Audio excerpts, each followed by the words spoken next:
Nama Sintayong bergemuruh di SUGBK, proyek PSSI di depan mata.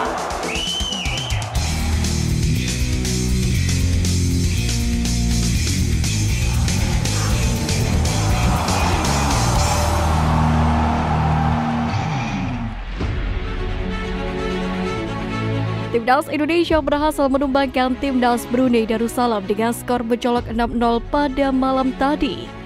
Bermain di Stadion Utama Gelora Bung Karno SUGBK membuat skuad besutan Sintayong ini mendapatkan dukungan penuh dari penciptanya.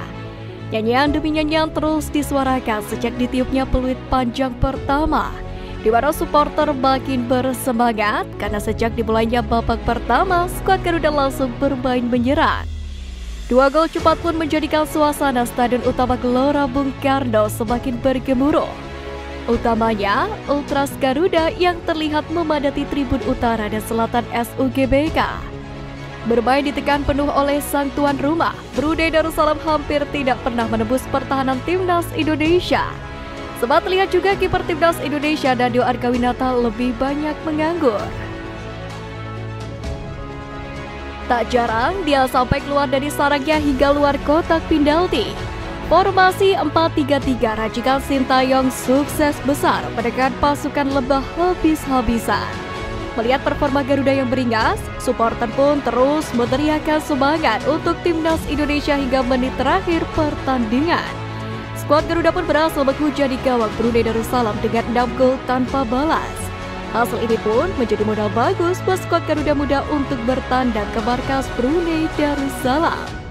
Penampilan gemilang tim merah putih ini pun membuat 23.318 supporter yang datang ke SUGBK langsung dengan kompak menyerukan nama pelatih Timnas Indonesia Sintayong, yakni tepatnya setelah peluit panjang ditiup oleh Bijan Hidari. Hal ini pun menunjukkan kepuasan supporter atas penampilan dari Timnas Indonesia. Untuk diketahui belakangan ini, kontrak perpanjangan Sintayong memang tengah ramai jadi perbincangan. Sehingga ini bisa menjadi suatu hal pertanda dari supporter yang ingin kontrak Sintayong diperpanjang lebih lama.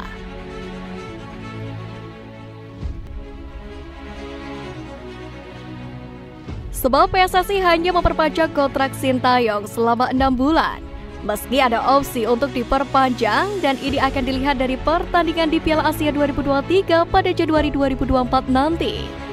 Sintayong sendiri memang selalu menunjukkan dedikasinya setiap 90 menit Garuda berjuang.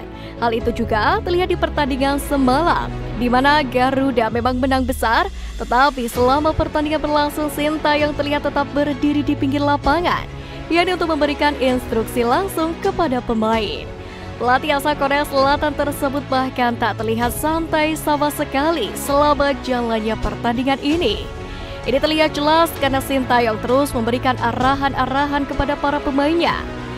Selain kemenangan besar Garuda yang membanggakan, terdapat juga momen menarik yang tertangkap kamera, di mana calon pemain naturalisasi Nathan Joeon terpantau melihat laga. Pemain berusia 21 tahun itu pun melihat seperti apa Indonesia menghancurkan Brunei Darussalam. Bahkan dalam kesempatan ini, Erick Thohir mengatakan Nathan masuk proyeksi yang segera dinaturalisasi dalam waktu dekat ini. Jika begitu, ia bisa secepatnya memperkuat Timnas Indonesia. Nathan sendiri memang memendam keinginan besar dapat menjalani proses naturalisasi untuk menjadi WNI. Hal itu menjadi pertanda keseriusannya berpindah ke warganegaraan. Dia serius, kalau enggak tidak datang dia sama bapaknya. Kalau enggak, tidak dikenalin sama Pak Presiden, kata Erick Thohir. Nathan sendiri dapat bermain di berbagai posisi sebagai bek kiri, tengah kiri, dan bisa juga main di tengah.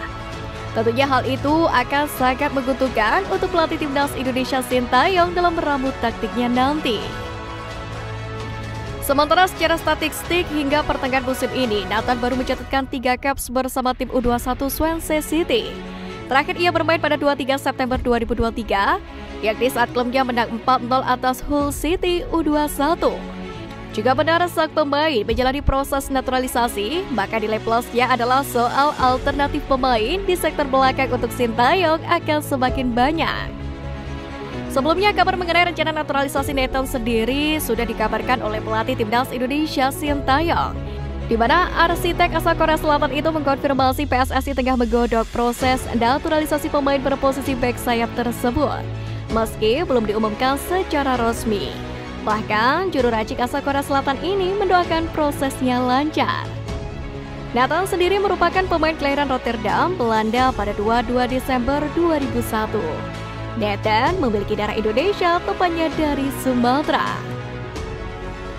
Perlu diketahui, sebenarnya Timnas Indonesia pernah trauma dengan proyek naturalisasi gagal yang pernah diusung oleh PSSI. Namun, kali ini Federasi kembali menggunakan proyek serupa namun tak sama.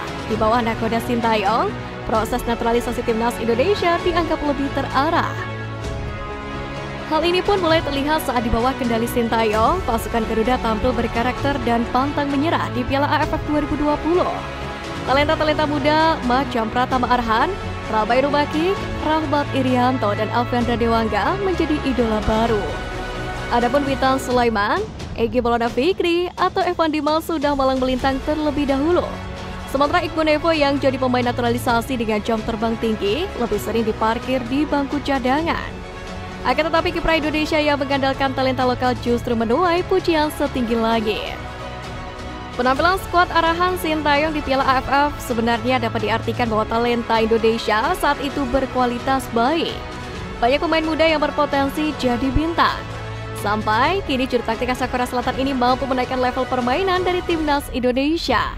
Hal ini juga diamini oleh pengamal sepak bola tanah air, Justinus Laksana, yang juga menilai Timnas Indonesia dan Timnas U23 mengalami perubahan yang cukup signifikan di bawah asuhan Sintayong. Pria yang akrab disapa Coach Justin itu menyebut hal tersebut merupakan buah kerja keras dan juga perubahan menyeluruh yang dilakukan oleh PSSI di bawah kepemimpinan Erick Thohir dan juga Sintayong. Hal ini juga tak terlepas dari proyek besar yang menargetkan tim nasional Indonesia, yaitu untuk menembus Piala Dunia 2026. Sementara untuk jangka pendeknya, para pemain keturunan ini dianggap bisa mendongkrak prestasi tim nasional Indonesia, yakni di ajang Piala Asia yang akan dimulai pada awal Januari 2024 mendatang. Sejauh ini di bawah kendali Sintayong, Indonesia telah memiliki sederet pemain naturalisasi yang kerap dimainkan seperti Sandy Walsh, Jordi Amat, Rafael Struijk, Ivar Jenner, Saint Patinama, Mark Locke, dan Elkan Bagot.